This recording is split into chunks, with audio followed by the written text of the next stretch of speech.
existe un vaccin anti-impérialiste dans les pharmacies? Réponse non. Alors, la question qui se pose ici, c'est comment intégrer la structure, comment intégrer la lutte contre l'impérialisme dans nos gènes. Il faut comprendre qu'ici, le concept de gène est utilisé sous forme de métaphore. C'est une image. Vous savez que le président Ibrahim Traoré est de formation biologiste. C'est un universitaire qui a fait ses études fondamentales en biologie dans l'université du Burkina Faso. C'est un titulaire de diplôme de biologie. Donc, il utilise des termes qui viennent de son champ de compétences.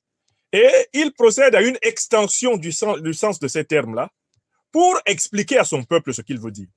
Ici, les gènes dont il est question, ce ne sont pas les gènes biologiques. Les gènes, ici, sont le symbole du mental, c'est-à-dire de l'intériorité profonde de chaque personne, de ce qui fait notre personnalité. Car le président Traoré sait que nos sociétés, qui ont été tenues pendant très longtemps sous l'emprise des dictatures, qui ont été tenues pendant très longtemps sous l'emprise des puissances coloniales, des puissances racistes, impérialistes et négrières, ce sont des sociétés dans lesquelles le mental des êtres humains a été détruit.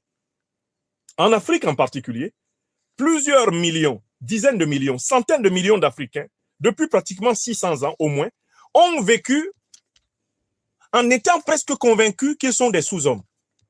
Du fait qu'ils ont été victimes de la traite négrière, victimes de la colonisation, victimes de la néocolonisation et l'impérialisme, victimes des dictatures les plus abjectes, plusieurs millions d'Africains ont vécu, ont grandi et sont morts en ayant l'opinion qu'ils sont des sous-êtres humains.